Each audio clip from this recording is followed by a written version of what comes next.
We barefootin'. We barefootin'. We barefoot. Hello, thanks for having me. I'm Russ Parker. I'm a personal trainer, a PD advocate for both Parkinson's disease and exercise as medicine. Today, I'm going to be presenting on barefoot science and training barefoot and walking barefoot and the benefits of it. And the title's a little misleading. It's not really just about training in your bare feet or walking in your bare feet as much as possible.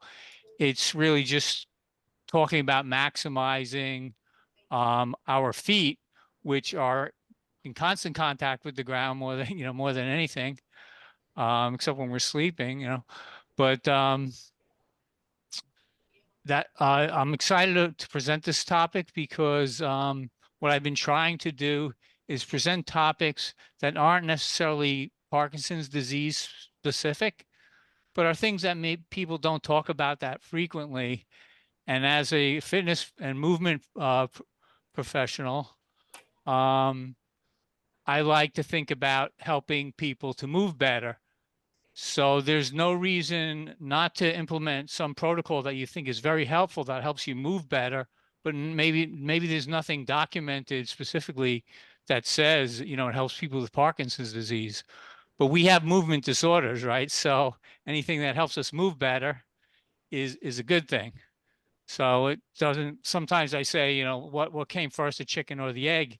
Is it a Parkinson's symptom that's causing another thing to go wrong, or is that other thing exacerbating Parkinson's, or is Parkinson's exacerbating some other symptoms? All those things. And sometimes I just say, I don't care. If I have a solution and it gets better, why do I care where it came from? As long as it works. Well, we do. Sometimes we throw things at the wall and see what sticks.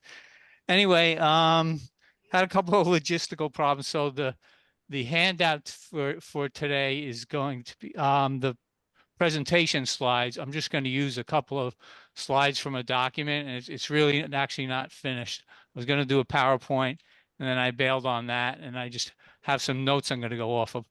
So what we're going to talk about, actually, I want to do one more thing. I'll start doing screen sharing, but have an activity to kick things off.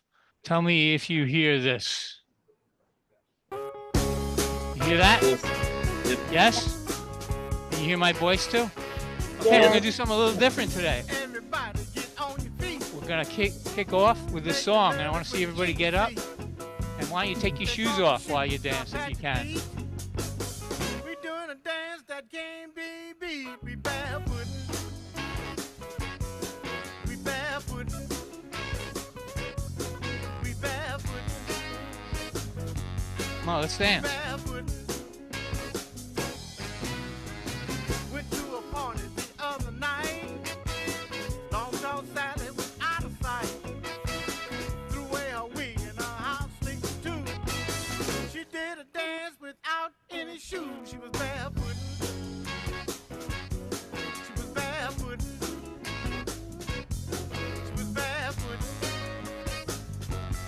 She was barefootin'. There we go. Hey, little girl with your red dress on. I bet you can barefoot all night long. Take off your shoes, not throw them away. Come back and get them another day. We barefootin'. We barefootin'. Yeah, get your barefoot on. We barefootin'. We barefootin'. We barefootin'. All right. Everybody take off your shoes.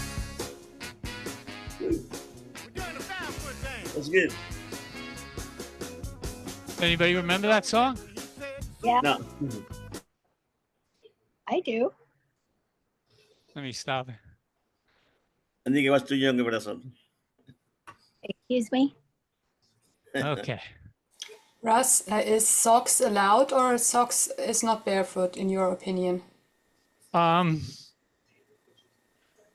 Socks are anything that puts a layer anything that dampens the receptiveness of the bottom of your feet could be an issue. But socks are it's not just a question of stimulation or your feet, picking up on gravity or forces against it.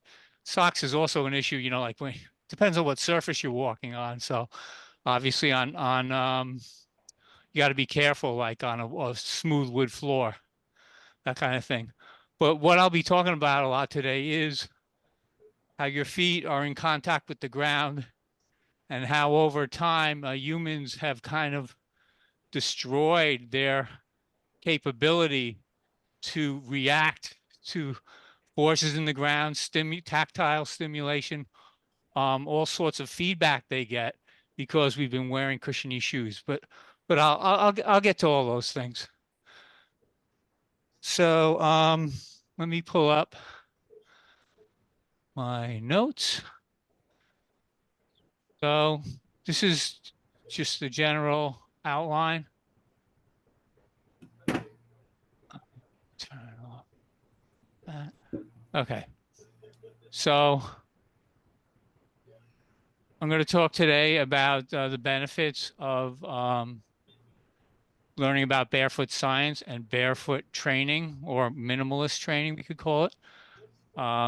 This is just my name and my different certifications. I'm a personal trainer, corrective exercise specialist, senior fitness specialist. PES is performance enhancement. That's for sports performance. BCS is behavior change. That's like being a health coach, helping people with motivation and goal settings and things like that. And BTF is barefoot training specialist. I got my barefoot training specialist level 1 last year. And maybe one day I'll go for level 2. And I'm a neuromotor training specialist. Basically, I just help people with movement disorders. So here's the list of the things I'm going to cover today. Just the basic foot structure and function, the benefits of barefoot training, neuromuscular interactions with other systems in the body, with the environment, external forces, sensory, anticipatory, and reactive function. I'll explain what all these are. Kinesthetic awareness, which is proprioception. You might have heard that word before. I'll talk about posture and how the feet relate to that. Foot walking and locomotion as a reactive process, so reaction. And the feet also respond to stimulation and vibration. I had exteroception I have there, not proprioception. Exteroception is just also part of proprioception, but it's more the sensing of your external environment. Talk about energy transfer. That's important. The transfer of energy with your feet and the ground, how that works. Talk about a little bit about footwear and equipment that could help, and getting started with training. And we'll go over some exercises, and we'll talk about what not to do or what can hurt. So the foot structure and function, the foot has 26 bones, 33 joints, 19 muscles, and 107 ligaments. There's thousands of nerve endings in the bottom of the foot. It's actually has the highest concentration of nerve endings in per square inch area or whatever, but most concentrated area of nerve endings in the body. So the neuromuscular system in the body is a highly, deeply integrated network, and the foot really plays an important role in that, because it's like I mentioned before, you're on your feet most of the time. Your feet are on the ground a lot, so it's like the foundation for your movement and your posture. I mentioned something here called closed chain movements, but it's with your feet fixed on the floor. So when you do an exercise, like at the gym, when you use a machine, if you're just sitting on the machine and doing curls, that's not a closed chain movement, really. A closed chain movement is one part that you're connected to has to be stationary. So the ground is stationary, and you're doing squats. And usually these closed chain movements are compound movements, multiple joints being moved. And an example, the ground is used a lot in closed chain movements. Whenever you're doing anything on the ground is immovable. But an example of upper body one would be a pull-up. So the pull-up bar never moves. So that's a closed chain movement too. So our feet act as anchors, in relation to posture and stability. That's a good thing. And we'll talk about how that could be compromised as well. Your feet react to impact forces, such as gravity. You store and release energy through the feet, and that helps you move, locomotion, which helps you walk.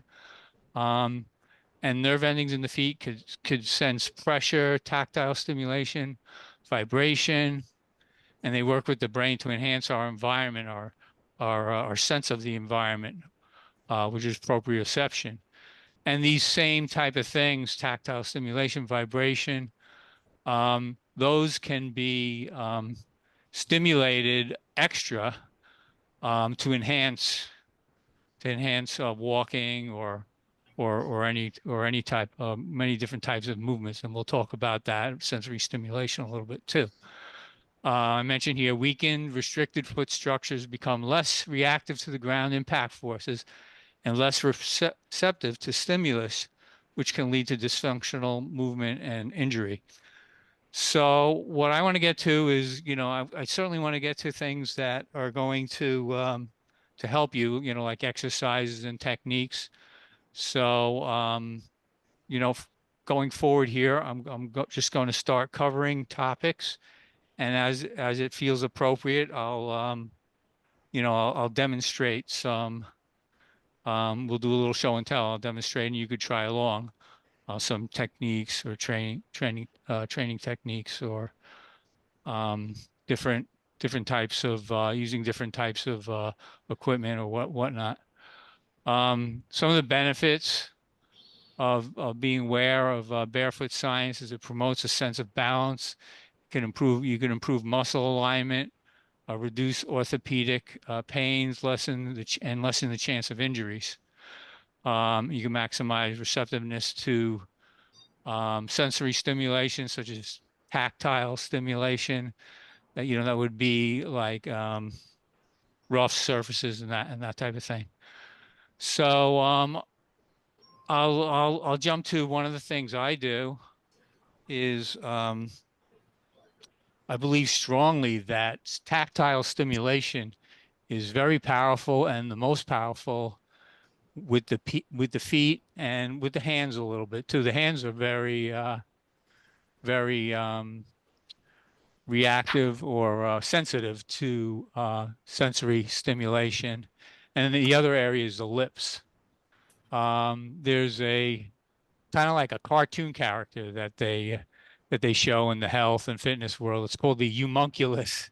So it's like a cartoon, but with the different areas of the body that you're most sensitive to are drawn bigger. So this thing has like huge feet and pretty big hands and big lips. So those are all areas that could be stimulated. I don't know, I don't know if anybody has heard of PONS,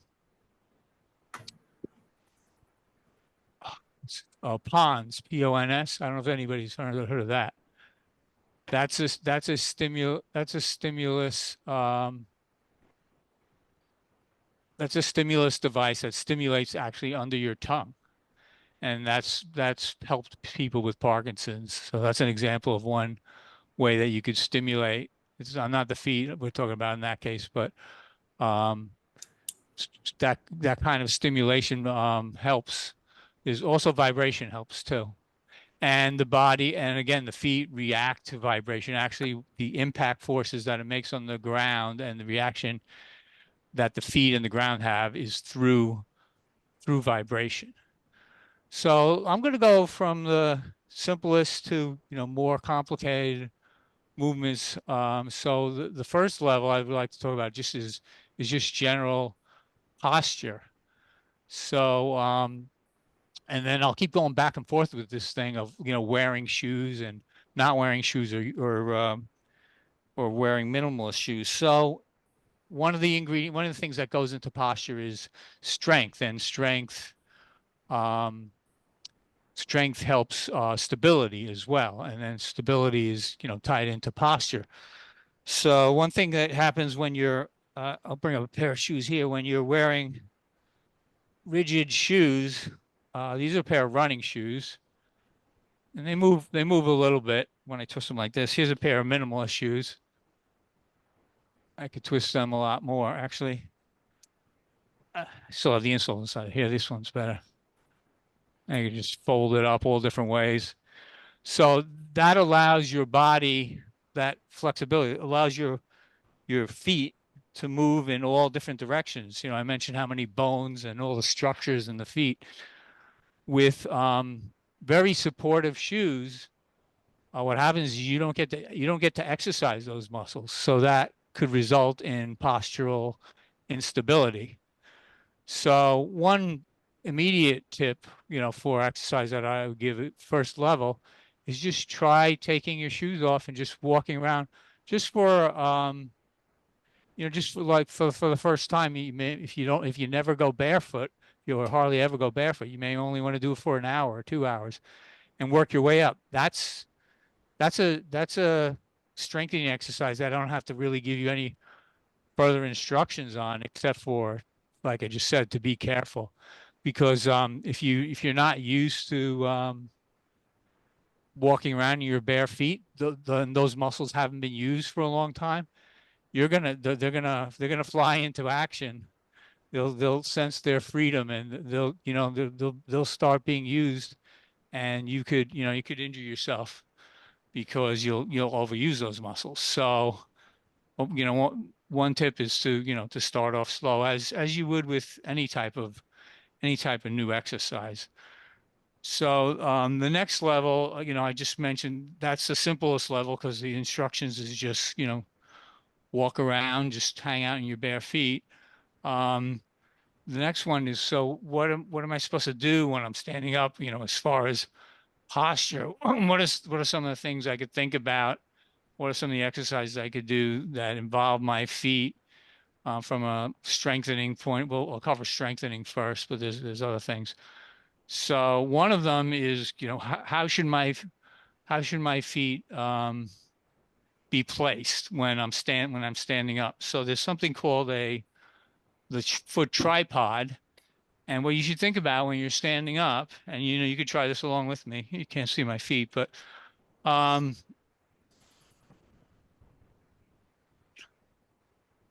you should just put your feet about hip width apart and try to sense. You could rock back and forth a little bit. But what you want to do is get an even distribution between 3 points. It's called a tripod. So that would be just under your big toe, the pad right under your big toe, on the ball of your foot there. And the other point would be, so there's my, this under the big toe, right? This pad right here. And then the same area under your pinky toe. And then your heel. So that's the tripod. So you just stand, rock back and forth a little bit. I try to feel an even distribution. And then you could throw yourself a little forward, a little back to see what happens. If you go forward too much, your heels start lifting off the ground. Now you want to try to anchor yourself now too. So now let me get that tripod. So next thing you want to try to do is sort of drill your feet into the ground, like you're rotating your hips outward this way, and tighten your glutes at the same time. I don't know if whoever's if anybody's trying it, can you feel a little bit of a connection? Your glutes tighten up when you do that? Yeah. Yeah. So actually tightening up the glutes is a good tip for several moves, some stretches too. I'll show you later too. But so you'll feel that connection. And there's something called foot to core sequencing. And we're told a lot how important the core is. And one thing I've really enjoyed and have been is the fascination I've had with actually, doing some exercises. I've learned a lot of different protocols, and the fascination I get with how things could travel all the way up from the feet to your core area, and maybe even all the way up to your tongue, because there's different muscle and fascial lines that actually travel up and across the body all the way from head to toe. So what I do, so another thing you could add to this now I'm going to add an enhancement thing. So I had mentioned that being in supportive shoes could be a detriment as far as the strength of your ankles and feet, because you've had all that support, and the muscles haven't had a chance to move.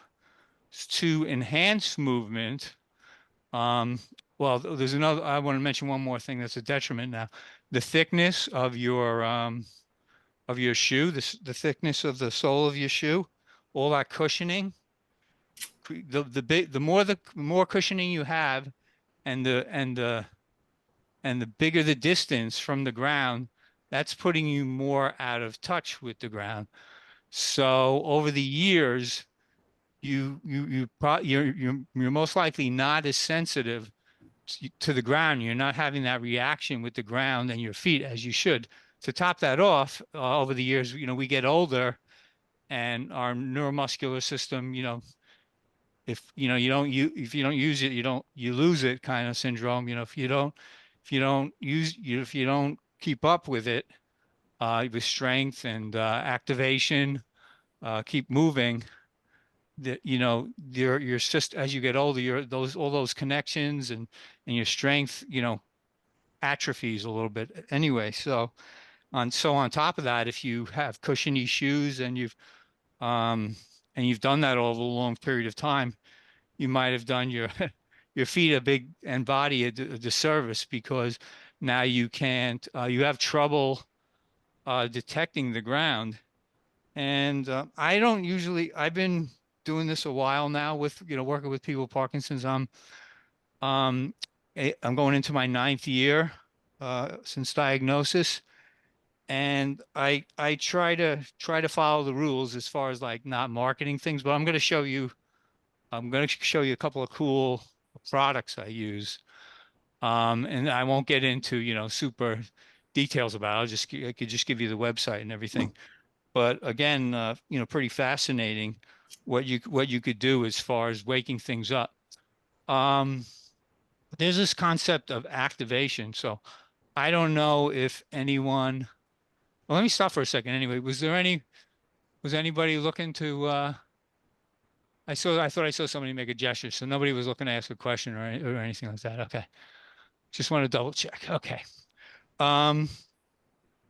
So what was I talking about? I'm talking about stimulation on the feet.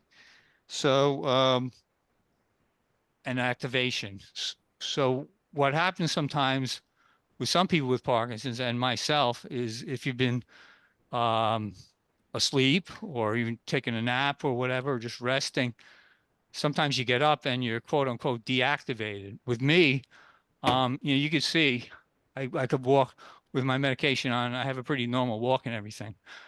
But if I nap and it's also time for medication and I'm off, my muscles get all turned off. So there's this concept of activation. So there's a lot of things you could do, a series of things you could do. And if they're done with your feet, they could help a lot. So I go through a sequence of things. One thing you asked about socks. Also, carpeting isn't great either. I have kind of like plush carpeting still in my bedroom.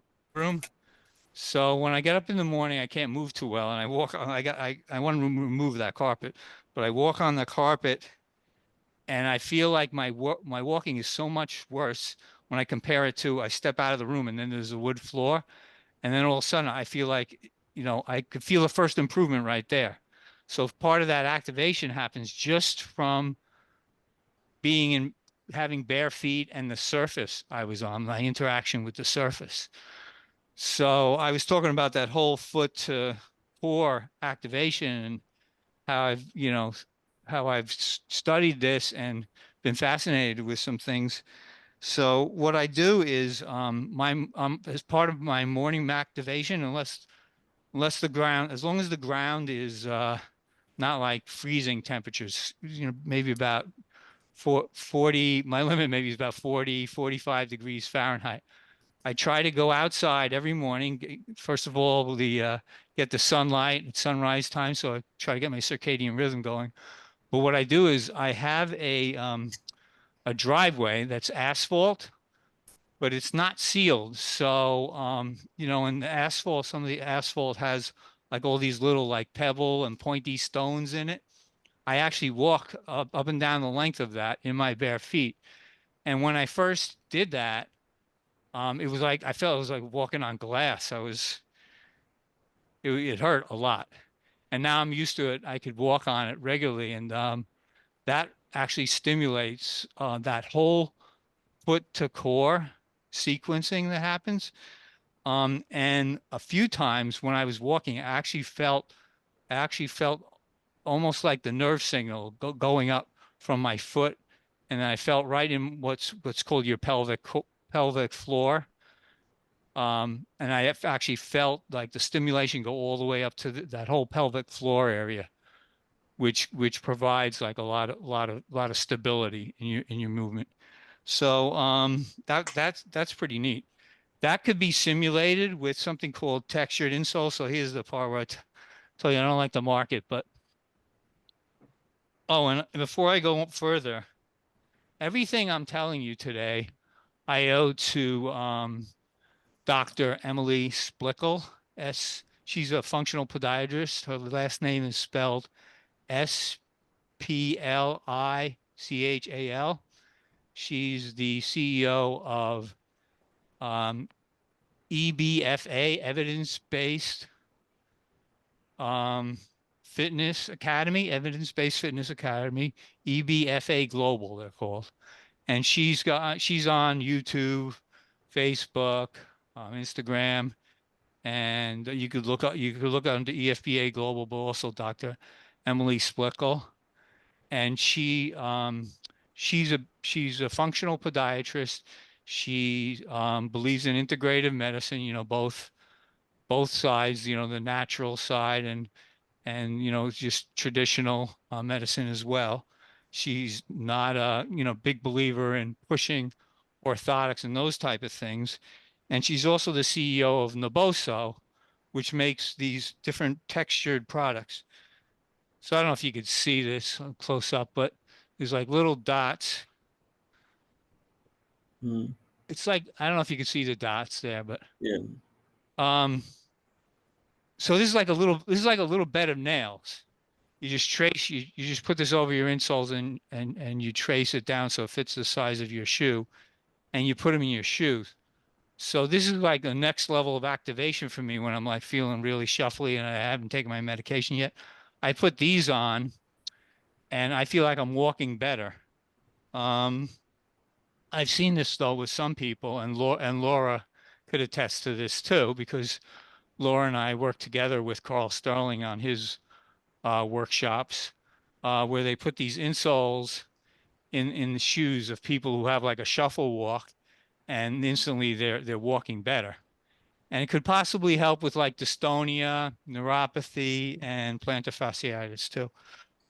So like I said, I don't want to do too much marketing. You could go to the website. I'll put information in the comments when I post the video. NABOSO. And I'll show you some other I'll be using other products that they've created as well. I think I have like most of their products. But that whole idea of stimulation, this isn't related to barefoot science, but you could even enhance your posture by, here, let me see if I got something textured here. Got a million different textured things. This is a textured ball or half a ball. By just grabbing something that stimulates your hand, and you don't even need an object actually. The hand is the next most receptive to stimulation from the feet. I don't know where it stands with the tongue though, but those three are the most. Anyway, if you just this actually makes, if you stand on one foot and you grab something, and you could even try this without, you don't even need an object actually. You could try standing on one foot and hold on to a chair if you want. Then with your hands at your side, right? And then when you're doing that for a few seconds, try just putting your fingers, taking a couple of fingers and like pinching with your nail like that, and see if you get a little bit more, see if you feel a little bit more stability after you do that. Anybody notice that? Yeah. So that's an interesting thing too. And that could also serve as a distraction. One time I was running and my knee and ankle both were bothering me, my left side. That side's, so dysfunctional sometimes. And I was actually feeling pain in the knee and everything. And I just put my fingers together in kind of like a weird pattern. I touched a couple of them together and then crossed the others. And I was running like this. And I was just focused on the weirdness of my running. And pain went away. So that was more, that could be more of a distraction technique, but I think the sensitivity heightened, the distraction as well. So, so I want to go to a couple more. I want to go to do as much exercise as possible, and I'll just talk about the science behind it as I go along. So it's important to have this. You have this stability that you could get from your feet all the way up to your core, but not many people do these exercises. Your feet and your toes need to be strong to enhance your movement and your walking. So I'm going to show you something called the short foot exercise. And what you do is you get in a one foot in front of the other stance, a staggered stance. So it's not like a tightrope, that's a tandem, but a staggered, your feet are still about hip width apart, like this. See? Okay. So then what you want to do is you want to soften your knees a little bit. You don't want to be locked out, because that could cause pain. Then you want to try to splay your toes out. So you're going to, as best as you can, splay your toes out and then drop them down into the ground. Try to get both feet like that. It's the front foot we're going to be working off of. So, I mean, you don't have that. It's more important to do that splaying thing on the front foot. Get them out if you can a little bit. That's something that you may need to work on if you've never done that before. And you could use toe separators too to kind of loosen up the muscles there. Once you get to that, first thing part of this that we're going to try is take a deep breath in. And on the breath out, you're going to press your toenails into the ground. Now, when I say toenails, I don't mean like bend your toe and go perpendicular to the ground and stick your nail into the ground. I mean kind of like that section of your toe. That's the only part that goes down. I don't want you to scrunch the whole, like try to curl the whole toe under. You're kind of like pressing down that one little part. So your foot's basically going long out and pressing down, as opposed to like crunching under. So breathe in, press down. Try to feel that in the toes, especially the big toe. Breathe out. Okay, I mean, breathe in and breathe out and touch, press down. Breathe in and out Press them into the ground. That might take a little practice. The next thing you could try is breathe in, and then as you breathe out, as you're pressing down there, you could try to pinch those muscles that stop you from peeing up in the pelvic floor, and then you're going to get that whole connection between the foot and the core. So I also want to talk, even though this is barefoot science, everything I'm going to talk about is going to be specifically about the feet. So I want to talk about proprioception and the awareness of your environment and that type of thing. So some of these things will be directly related to the feet, but I'm going to talk about some things that actually can hurt your movement or your posture. So proprioception is the awareness of your physical environment, and it involves a lot of components of the body. You know, the exterior things like your hands and feet are involved. But also there's tie-in to other systems like your visual system and your vestibular system, which is another balance system, but it's also inside the inner ear.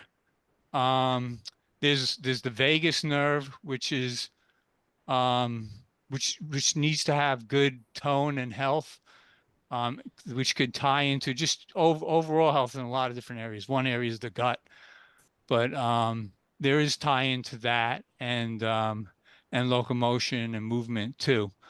That could help. So one of the things I'll first start with the foot thing that could hurt. You know, and I mentioned these already.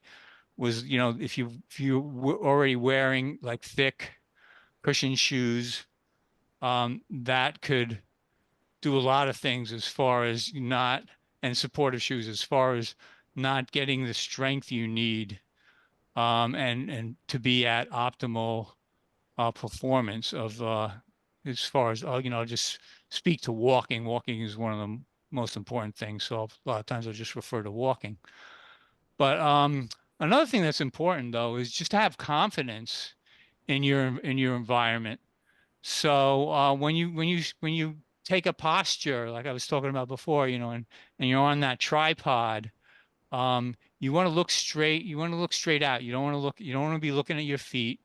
You want to try to engage your peripheral vision. And if you find that you're very, you know, nervous in certain environments because you kind of don't know what's around you, you know, one thing that could possibly help is actually doing eye exercises. So this whole interaction with where one system affects another, eye exercises could actually improve your confidence as far as fall prevention, and it could just help out your general movement and feeling confident moving across a space, whether it's with, you know, whether it's a crowd of people or some other sort of obstacle.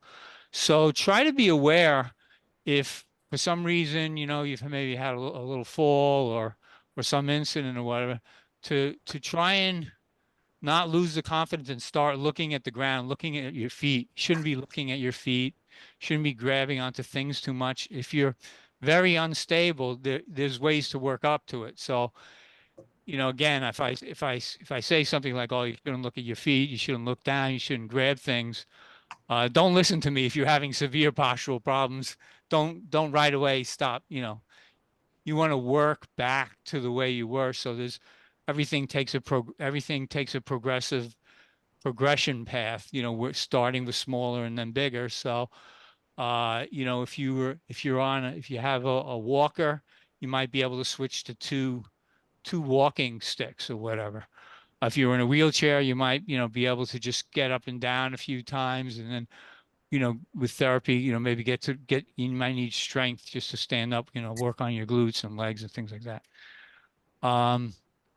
So I just want to talk to that whole concept of confidence. Does anybody have stability problems that we could bring up examples, you know, where they would, you know, where you would mention, you know, some specific problem you have, you feel you feel like you're having a problem being confident and not being able to move optimally, with feeling safe, from falling and all that.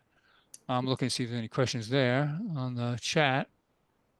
Please write down. We'll do questions at the end, but I just wanted to, the only reason I brought it up now is because I could demonstrate while I'm demonstrating stuff already.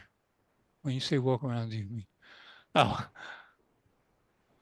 Did Laura ask a question, there Laura? was a question here that says, when you say walk around, do you mean outside or inside? Was that when we were doing exercises or just when I was making a statement? I'm sorry. Bridget asked that.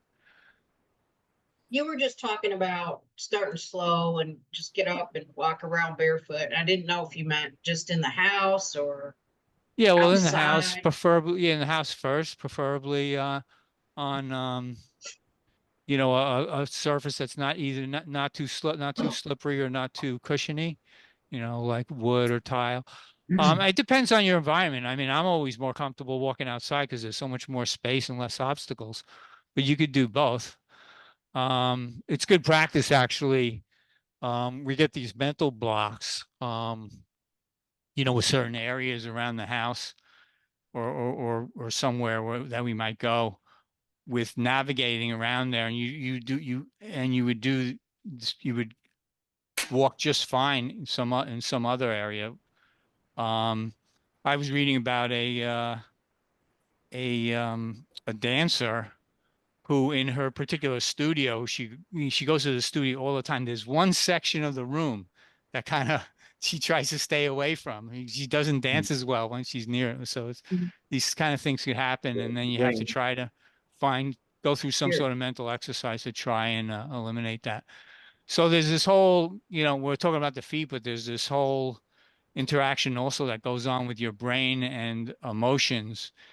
And muscles don't have really have memory. They don't really have emotions, but they're kind of tied. They kind of sort of do. they're kind of, and they're tied into the brain. So, what you think could actually affect the tightness of your muscles or the pliability of them or how well they react. Now that I said the word react, I want to talk to the concept of how walking is actually a reactive motion. So walking is one of the most complicated movements that we do. And to make matters worse, with us people with Parkinson's, it's something we learned and we don't remember how we learned it because we were babies. So when you lose that, there's probably still some information about the motor skill in your brain, and we try to do it the way we always did it. But now when it becomes dysfunctional, now we have to think about it, and now we have to try to make our bodies move. I think and this is just speculation. I think what's stored in our brain is that motor information may be there, but that was based on having a certain amount of dopamine. Dopamine's a neurotransmitter that's all part of the equation. So now, we try to let our body just do it without thinking about it, but don't have enough dopamine or whatever the reason might be. So there's a lot of things you could do though to enhance your walking, and you might as well, hit everything at every angle you can. And that whole sensitivity in the feet it could really be you could really get a lot of bang for your buck if you could reactivate things. Strength is another area, and could show you another exercise. Let's see. Have you ever seen these kind of bands, super bands, mini bands, whatever you call them? This is what I use for this exercise. But what I'm going to do is I'm going to hook this band on my big toe and I'm going to crunch my big toe. This will heighten your awareness, because if you walk, I'm going to do another exercise after this, a walking exercise. When you walk, most people aren't aware of the push off that happens with their toe. So you just pull the band at some sort of resistance and just lock your finger in so it's the same length each time. And you just crunch, you may not be able to see this, but I'm just crunching my big toe down. And when you crunch your big toe, it actually takes all the others with it. Excuse me, just gotta get a glass of water. A glass of water and some levodopa. I'll keep talking. I had mentioned Dr. Emily before, and that I owe everything I've learned to her, and I've learned so much from her. I did make up one thing myself when she explained how walking is a reactive process. And really what that means is there's so many pieces that go into walking, and that, now, if you're a person who has trouble doing it, you can't possibly teach yourself to do that with cues, with words. Because if there's, 5 phases, 5 things that have to happen in a row, by the time you mention the first thing, you're past the time, your time is up for the second thing. So it's something that has to come naturally. So when, as I had mentioned, when your movement is compromised because your feet are been desensitized, both probably, it's a combination of Parkinson's and possibly, you've been wearing cushiony shoes or whatever, or just age. For you to start pushing, you're trying to propel yourself forward. And then there's another piece that comes to the movement. You can't train that to yourself. So I came up with one technique.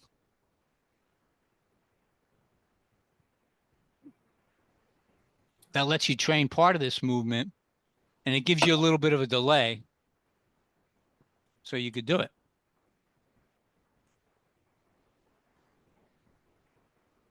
And the movement is the toe off. So when I say toe off, when you're walking,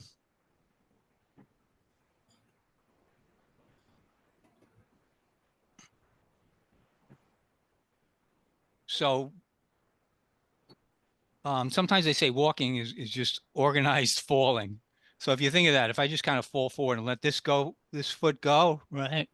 So that first step I took was kind of on the short side. And if you have a tendency to shuffle, if you're not really thinking about anything in particular, the next 5 steps maybe shuffles too. And now you're kind of like falling forward, and you can't get out of that. So what you do is you do something. I call this I made this up. I call this the 3-step. You give yourself a target, which is only a couple of steps away, where on every 3rd step, you're going to concentrate on that push off, that toe off. And that starts, what propels you is the back foot pushing off, and this front foot kind of just goes forward. You know how people just say, like somebody's not walking and the caregiver or spouse or whoever says, put one foot in front of the other. I actually don't like that cue, because that's not really what gets you moving forward. It's the back leg propelling you, and this front one, if I don't do it, if I don't even think about anything, this power and elevation I'm getting just makes that other foot go forward. You don't want to be pulling your foot forward and putting one foot in front of the other. You don't want to go like this and step with it, because you haven't, walking is a whole sequence of things, and you haven't leveraged that stage where you're pushing off. Now you're forcing yourself to go from here to here with nothing propelling you. This other leg isn't helping me. So now I have to use all these muscles in the front just to get these quad muscles or hip flexor muscles just to get this foot forward. So you always want to have some push with the back leg. So let me get to the 3-step now. So it's in count of 3, because then it's an odd number. You'll alternate right and left foot. So you're going to walk 1, 2, and then on 3, you're going to push up and get really feel that big toe, dig into the ground and push yourself off. So it goes like this. So it goes, and it doesn't matter if those first 2 steps are short, because now at least you're saying to yourself, oh, I'm going to put the brakes on after that 3rd step. I get a break. I'm not going to go flying into the wall with 10 steps. So I'm going to go 1, 2, 3. So I'll walk away. I'll walk away from that. Let me move this camera back. I can see your feet. I just don't understand. I'm not feeling the change in power. Yeah. I'm trying to get the camera lined up, and hold on, what just popped up to my screen? Let's cover my screen here. And I want to see better here. I don't have this expanded yet. That's better. Okay. I'm going to bring it down so you just see my feet. You don't see the rest. Yeah, so I want to see so you could get the concept. So my feet are still in, my feet are, okay. So let me see if I can go on an angle. Where am That's I? good. Okay. So I'm going to go 1, 2, and then 3 with the right foot. And then I come down 1, 2. I ran out of room, but then it's going to be 3 with the left foot. So when I get to the 3, 1, 2, 3, 1, 2, 3. You have to say, if you start with the right, go right, left, right, left, right, left, right, left, right, left, right, left. So now I'm getting that power. I don't know if anybody got the hang of it yet. You got to practice it, because if you do it too fast or too slow, you might end up, just on the wrong foot. So it might be good to say out loud, right, left, right, left, right, left. So you land. Did anybody try it and get it successfully? Yeah. Okay. So did you feel that power you could generate? Because you're giving yourself a little time. You land on, you do that right, left, right, then you get on the right, and you can really push off, and you could really. So once you practice that in bare feet.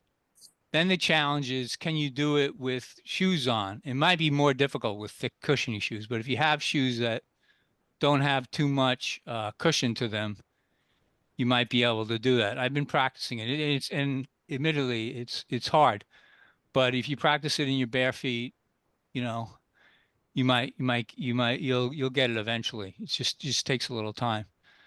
So that's a good one that helps raise awareness, I think, of your body, because now you're probably never thought about, getting your toes involved like that.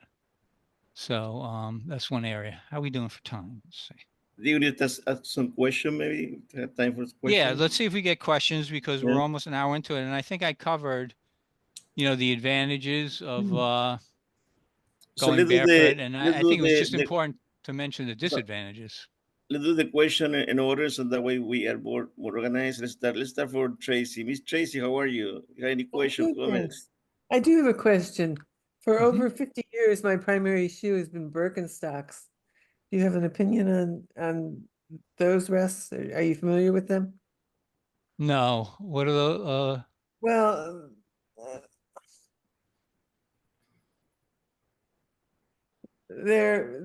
they have a cork sole and a very firm liner that's made of cork, and indentations where your feet go, and little toe grips in them. They're very popular. I mean, the minimalist part of it looks good. They might not, you may not, but regular walking, they could be fine.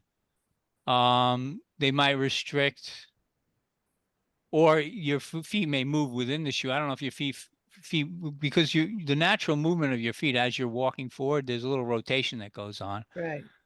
So, being that they're kind of like sandally, they might, they might have a little bit of air, like on the top of your foot, where your movement of your feet won't move the shoe, so then it's might be a little, little less than optimal. But I guess the I was fact more that they're not, I didn't talk about the heel, like they don't have a raise in the heel, which is good, because that's another That's another downside, and you should. That's a good transition thing you could do too as well. What they have in like running shoes is something called a heel to toe foot drop. So flat is best. Somebody's demonstrating their shoe there. There you go. Was that Roger? Yeah. What brand is it? Oh, good. That worked. These are the Vibram 5 fingers. Vibrams, Gosh, yeah, okay. I've had these for ages, ever, but you can see right between the toes, Yeah. and yeah, they're almost nothing there. So I have enough friends in Birkenstocks to. And do you remember the old Earth shoes from I way do. back? Anybody Yeah. remember Earth shoes? Earth Those shoes. actually were kind of going uphill as you walked. Yeah, I Right. don't know about that, but flat I think is best. I have some Ultras that feel like that. We have Um, more questions. I Sorry do. about that time. Really, let me go I in do. order. Hold on one Yeah, second. there's another question there. One second. Go ahead. Karen, you got a question? I think you I had do. some question. Margot has one. No, I was just going to say that I talked to Luann and she recommended some shoes too. And they're comfortable. I have a hard time getting used to the flat shoe, you know. Right. And I've It's going to take a while. got arthritis in my knees too, so I don't know. Yeah, you may need a little extra cushioning. And you could, so there's ways to transition. So one of them was, I was just talking about that heel to toe drop. They have it's measured in millimeters, and they have like 4 millimeter drop shoes, which is pretty low. Could kind of use that for a transition, but they go all the way up to like 12, which is like a pretty big drop, you know. Well, they go higher than that, I'm sure. I'm not sure what they go up to, but that's one way to transition. Another way is you could just take your standard running shoe, or whatever, or walking shoe, or whatever you have, and that has an insole, and you could, you could take out the regular insole, which provides a little bit of support and stability. So now you're taking away a little support and stability that the shoe is providing, and you have to do it yourself. So that's another way to kind of loosen things up a little bit. But yeah, what happens is when you have that toe drop, which is basically like wearing a high heel, it's gonna kind of propel you forward, and it also kind of fakes out your other movements and exercises. Like it probably makes squatting easier. Like if anybody's ever done a squat like with a barbell and you raise your heels up off the floor, it makes it easier. What you really should be doing is stretching and releasing your calf muscles. They're too tight, because good mobility in the calf is going to help your walking. Let's move with Karen. Karen, you have a couple of questions. Yeah, just with foot dystonia, a lot of, I noticed just during the first exercise, I had trouble keeping my toes still, and pushing the toes down on the floor, and Right. also the tendency for your foot to want to roll. Like my left foot has a tendency to want to roll, and just walking in the sand, I realized, creates a whole new world of instability. So I just didn't know if you wanted to speak up to that, Russ. Well, the walking in sand, did you mean in a bad way, or a challenge in a bad way? It or was a good way? challenging in a good way. I think in Yeah. a good way, like my calves were sore, and I actually chose not to get my foot injected this time, because I was injecting it every 3 months, and I wanted to try and strengthen my foot as opposed to keep weakening it. So I wanted to know what your thoughts of walking in sand, like if that could be integrated, like a sandbox or something for exercise. I don't know. Yeah, Well, that's a good. I volleyball- mean, go ahead. I'm sorry. I said my chiropractor recommended walking on sand, but I don't have a beach. But we do have a volleyball court in town. So Yeah, I mean, if you could find a rough surface too, that would be good as well. yeah. Let's keep organized, please. The time is really short. I'm sorry, I don't want to be rude, but we have more people with more questions. Sorry about that. So, what about Roger? Roger, you're new in the group. Could you please any comment, questions? Roger? I'm probably going to do a part 2 on this. Yeah, we had to, because it's a big it's a big topic. Yeah. That's why I didn't really We got want a lot of questions. Roger, any comment, questions? Roger? Oh, that's me. Yes. I would just add real quick. I want to talk about having those fiber. I got insoles from a podiatrist some years ago. First 6 months, I thought it was the best $400 I'd ever spent. After that, I realized, yeah, I know. Wow. It was a big mistake. I mean, if you really have to use them, okay. But as the Parkinson's kind of set in and I got worse, I realized I couldn't flex. I guess it's called the flexation, whatever. I couldn't use the calf muscle on my left foot. It basically gone dead. Dorsiflexion or plantar flexion, one of those. Yeah. Yeah, dorsiflexion is this, right? Pulling it up. Okay, so Right. yeah, I couldn't push off of my toes like you were describing. Plantar flexion. Foot. Yeah. Yeah. I had to recover that, and I'd had barefoot shoes for a long time, but that's what really brought me back to it. Was one night I realized you won't be able to run until you relearn how to use your calf muscles and flex your ankles on that side. And I managed to do it. I just started hopping around on my. That's great. You know, and I had to go back to that. So that's using any kind of thick insoles like that. Even if they come from a podiatrist, are going to rob you of that sense of using the bottom of your foot and using the foot the way it's supposed to be used. Thank you, Roger. Chris, comment, questions? Can I say something really quick? I mean, yes, everybody in this group has heard me talk about barefoot shoes at least once or twice a month. So I don't need to talk about that. But this is what I was doing while we were during this meeting. I just have this under my desk for, stimulating my. Wow. That's excellent. Thank you, Luan. Thank you. Amazon $15. Let's go with Nina. Comment, question, Nina?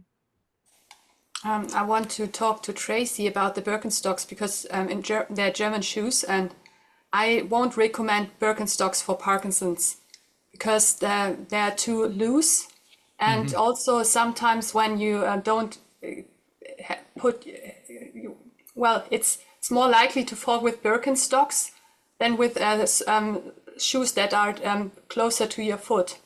You might not have the problem now, but if you've got walking problems, Birkenstocks, they are not very good, I think. The looseness thing. Because something I suspect. my dad, he doesn't have Parkinson's, but he tripped with the Birkenstocks. We use them as shoes inside the house sometimes. So, it depends. Maybe because you've had 50 years of experience, that won't happen to you. But still, it might be time to rethink it and try some other shoes as well. None of my fellows have been in Birkenstocks. Thank you, Nina. Thank you, Tracy. Laura, comment, questions? Oh, yes, thank you. I wanted to say that like 1 year and a half ago, I started to fall down a lot because I didn't know why, but I noticed that I wasn't stepping correctly. I wasn't walking correctly. Like what I said, I was not putting my heel first and then my toes. So I was listening to Russ and what that he says. And I didn't have like a special person to ask to.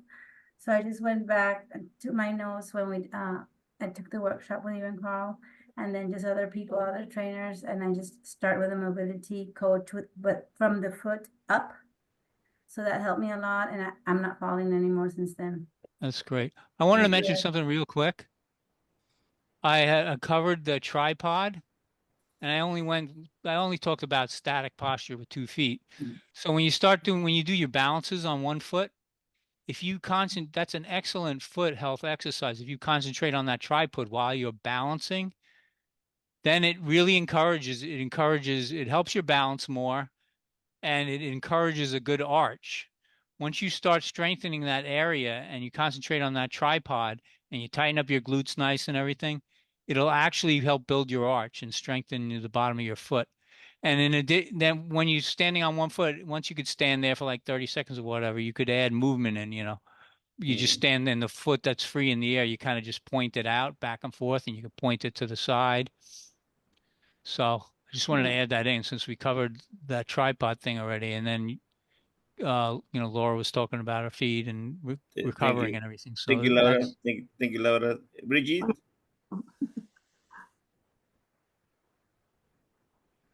I'd already had my question answered, but thank you. All right. Margot? Yes. I wonder, like right now, I'm sitting on my chair and I'm rubbing my foot on my carpet. If I was sitting out on my hardwood floor, that wouldn't be giving it any kind of stimulation. So I don't understand why you're saying carpet isn't as good. Carpet, you're saying the carpet has texture, so that stimulates? It's, yeah, it's kind of rough. I mean, I was the wood floor. that part of it is good, but is it a tight carpet or is it a It's a shag, kind of a short, shaggy yeah, okay. carpet. Yeah, So I it's can, just the cushioning, it depends on like how cushy it is. If it's maybe you're getting a trade-off, maybe that stimulation is good, but normally the thickness of things, yeah, the texture is good, stimulating texture is good, but the thickness of things is going to block the signal between you and the actual ground. So, some things may feel a little different. Like, supposedly barefoot's the best, but when I'm walking on a carpet, actually, minimalist shoes are better than barefoot because the carpet's a little gushy and with my foot hitting it directly, it doesn't feel right. But the actual sole of the sole of the shoe pushing into gives me a little more force pushing into the carpet and it actually works better. So it's kind of like the rules aren't 100%, I guess. But in general, the walking on the hard surface, you're going to get that better push off and all that because you're really more in touch with the ground. Thank you, what did Roger. Luann just have? What did Luann have? Can you show me what you had? She had something for your feet. Like a foot massager. Oh, a foot massager, yeah. You could we also get a textured ball from that same company I mentioned, and the ball splits in half. So instead of having to roll your foot on a ball that's moving around, it's got this ball splits in half, so you have two half domes, and it doesn't move, and you just go on. You just go on 1, 2, 3, 4, like 5 different spots by the heel, by the ball of the foot, on the arch, and then on each side of the arch. And you just go 30 seconds on each spot, and that releases all the muscles in the foot. Feels nice. Where do you get the ball? That ball is from that same company, Naboso, Naboso. I could put it. We need to keep going, please. Diana, comment questions? Oh, everything was great. I never realized my feet had so much to do with some of it. And thank you for bringing that up. And also the Birkenstocks thing. I love them. They're beautiful. They're really in. But I tripped on mine and broke my ankle. Oh my. Yeah. All right. So. All right. Russell, thank you very much. I really appreciate it. We need to do part 2, 3 probably, and 4 probably. So we need to come more often. We have a lot of questions. I don't want to sound rude. I'm sorry. I apologize if I did it, but time is precious. I try making sure everybody says something. We're going to make sure everybody make comment and question. So Russell, what are your last word for us? Your last comment, last word, last advice for us? I would say, as far as moving, move different. Try when you hear about these new things like this, try them. And try to listen to your body. That's like a overused phrase, probably listen to your body, but it's true. I mean, it's like I said, I made up that one exercise, the 1, 2, 3 thing. Find out what the problem is, and then from that you might be able to, come up with a solution. Might need a little input from some other people or whatever, whether it's professionals or friends who've been through the same thing.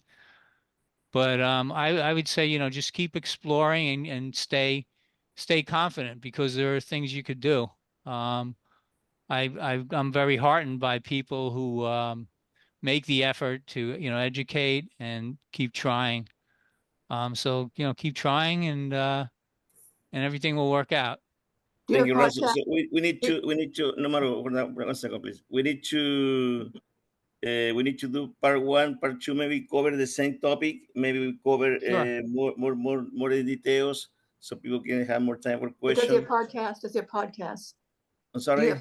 Does he have podcasts?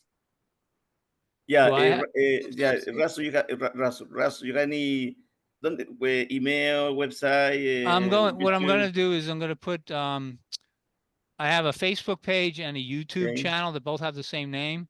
It's called Okay. Russ Parker Mind Body. You Okay. search on that, you'll find it actually, but it's called Russ Parker Mind Body Mojo. Thank Also, you. Russ, you're in our group. Will you put the information in the group, please? Can you put the Okay. information? Russ Right. send our group. Sometimes he put comment, put something, a lot of information. So make sure you follow the group, please. Ladies and gentlemen, thank you very much. I really appreciate your time. I'm sorry if I've been rude with you, but time is precious. I try to be fair with everybody. Russell, thank you very much from my heart. We need to do part one and two and three, probably maybe four. We need more information. Thank you, guys. See you next Thank Saturday you. night. Thank you for Same having me time. again. Russ. Thank Take you, care, guys. Bye. Thank you, everybody. Russ. Keep moving. Bye. You too. Bye, Bye. Russ.